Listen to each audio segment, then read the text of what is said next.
Hello again, everyone. I'm Dr. Michael Blackwell with a special edition of It's a Family Matter. Well, life has certainly changed since the onset of COVID-19, the coronavirus. The many ministries of the Baptist Children's Homes of North Carolina have made adjustments, changed schedules, canceled events, and followed the rules in what is now being called the new normal. My guests today are Keith Henry, Chief Operating Officer at BCH, and Brenda Gray, Executive Vice President of Development and Communications. These two, along with others, have really been on top of things since we first realized that we were having, in fact, a pandemic. We acted quickly and decisively to meet this moment in history. I've been doing weekly videos since mid-March, messages of reassurance, positive thinking, confidence building. I have written scores of letters, postcards, made countless phone calls to supporters, friends, donors, and those simply who are lonely, discouraged, quarantined. But many others of our staff have done that too. Brenda Gray, I know you meet and conference call with your directors every week. Tell us some of the things that your department is doing to stay in touch during these times. Well, Dr. Blackwell, we're doing a lot of the things that you just mentioned in terms of letting our donors know how grateful we are for each and every gift that they send, each and every prayer that they lift on our behalf. As soon as this hit, I started, and I know that you did too, getting lots of phone calls. What can I do? How can I help? And so we got on the phone and started calling our donors. We wanted to do several things. One is we wanted to communicate. We wanted them to know what was going on, but we also wanted to listen. We wanted to hear what was happening with them.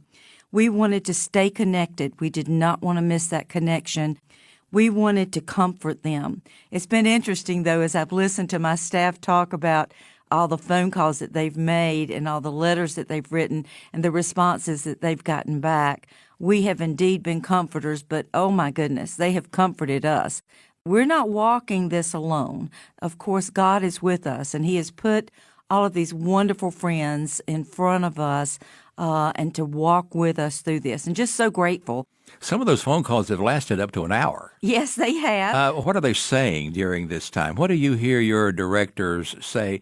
An hour's a long time. That says that a lot of people are lonely out there, and they want to hear a familiar voice from a familiar place that they love and appreciate. What are these folks saying to us? Well, I think there are actually two things going on. Our staff are a little bit weary about being in, so they want to talk. They want every opportunity to really spend time with their donors. So that time that they're having with them, they're listening. They're getting to know our donors even better. Not only are our development directors sharing about our ministry, but they're sharing the lives of our donors, and they're listening to what their needs are. And once they listen, then they're having prayer together. Before they get off the phone, many times they're sharing scripture, and they're praying with those donors, and our donors are doing the same thing back. Well, that says to me that our donors and our friends trust us. That's huge. You know, people are looking for somebody to trust and somebody that will listen to them. And I think it speaks so well for you, for your directors and others across the state who are making these calls, and just turn up the listening ear. Now, I receive a lot of handwritten letters, and I know you get some handwritten letters too, and I just love them. And I'm going to share just a couple of these here. This one, Dear Dr. Blackwell, I received your letter asking for a, quote, sacrificial gift the other day. I've been unable to give for the past year or so due to the fact that my husband passed away unexpectedly, and I find that my single income is barely keeping the bills paid now. As I read your letter, I had only $370 in my checking account with a couple of bills left to pay. I heard a voice inside my head saying, give your stimulus check. At that time, I hadn't received anything or even knew that I was going to. To be honest, I argued a little bit with God in my heart, knowing how much I needed that extra money, but knowing also that God loveth a cheerful giver, and that God will supply all my needs. I will gladly give the stimulus check that was deposited in my account yesterday. That touched me deeply. That's an example of the widow's mite. Here's a letter from a beautiful person. Dr. Blackwell enclosed is a check for $100. My husband is in the hospital very, very ill. I'm sure he would agree to this gift, so I'm sending it in his name. Please, please remember us in your prayers. Here's a check for $25. Dr. Blackwell enclosed is a small gift for BCH. I wish I could send more, but I have a small income, and it's difficult to stretch. I've been diagnosed with lung cancer and having surgery in early May, and my insurance will not cover all of the expenses. Therefore, at this time, I'm limited. I will keep the children and workers in my prayer and be praying for you and your staff to continue with your excellent services at Baptist Children's Homes. Brenda, those are typical kinds of letters, and they touch me deeply, particularly when somebody says to us, this is what I'm up against, and yet whatever I'm up against, I still want to remember the children. One of our major concerns is that so many churches have been meeting, but they've been meeting virtually a number of weeks now, and it's going to be opening up a little bit more, and some have had drive-in churches and all of that. But has that caused a financial impact on BCH, and what are we doing about that? Well, I think that it has impacted our ministry in a couple of ways.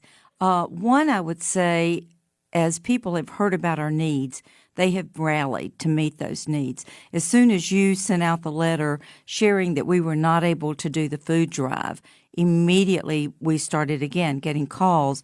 Okay, you can't do the food drive. That means you're going to have a deficit of probably close to $700,000. How are you going to fill that gap? I had one church call and say, what do you need? Well, one of the things we needed right at that time was chicken. And so the next thing I know, this pastor shows up with 500 pounds of chicken. There's an apple company across our state, and they immediately sent 4 big pallets of apples. Churches across the state are sending gifts for food, and that is one of our major needs right now. I had one church call and say, we've prayed and we're sending you a $6,000 gift. Another church called and said, we're sending $7,500 for food. So even though we're in a crisis, our churches are rallying. I do feel like that we're just in the beginning stages of how this is going to impact us as churches are not able to continue to meet, or as people are maybe a little bit afraid to go back to church quite so quickly, particularly those people that are my age and older and are concerned about the safety issues. So just praying as we go forward that our donors are going to continue to sustain us as they have. And so for that, I am extremely, as I know you are, and as I know Keith is, and as I know every one of our staff members are, just so grateful for them sustaining our ministry at this time and going forward. Now, there have been other things that we've had to cancel. Earlier this month, we thought we were going to have a tremendous weekend at our Broy Hill home with a barbecue festival, with Ride to Clyde. We were anticipating, quite frankly, $100,000 that weekend. Well, that's just gone. And then we have had some celebrations, like the 40th anniversary of Cameron Boys Camp. We were not able to do that. One of the big things was what we've been having every year for the last decade or so called Hope in Style. That's a major fundraiser. We just aren't able to do that at this particular time. So that's another reason that we're counting on, as we always can depend on, God's faithfulness, but the faithfulness of the entire BCH community.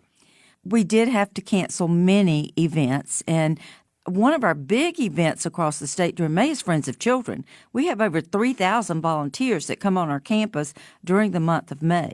We are missing being around our donors, being around our people, but they have not stopped. They have continued to touch with God's love through their gifts and through their prayers. Thank you. Well, Keith Henry, our Chief Operating Officer, I feel like we really got out front in our responses. What did we do initially, and what are we continuing to do now to make sure children are safe and that staff feel empowered and appreciated? Well, you're right. We did get out front. We were able to move very quickly. And this is in part due to our great staff. I'm going to continue the theme here of gratefulness because Getting out in front was not a small task because we are in so many locations. And that means a lot of towns in a lot of different counties. And those towns and counties all have different expectations of what they feel is best during this time. So fortunately, our staff have great relationships with the local officials there, with the departments of health, with the departments of social services, so that things were able to go really smoothly.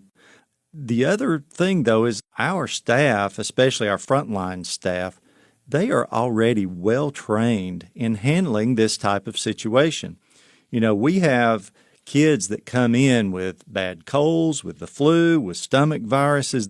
So we are able and well-versed in how to isolate when we need to, how to clean, how to keep things sanitary. We are experienced in handling this type of situation, and it shows because we have not had one child or one client get sick through this whole time. And that says a lot for our staff and how they handle this situation. I remember right after this hit, I immediately got a call from Keith, and he said, Brenda, can we get masks? And he said, I'm being told that nobody else can get masks. And of course, one of the first things that happened is I started calling some of our churches, and we have gotten in well over 1,000 masks that people are making and continuing to make. Well, we're grateful for that. All I had to say is nobody can get masks. Yeah. And we got masks.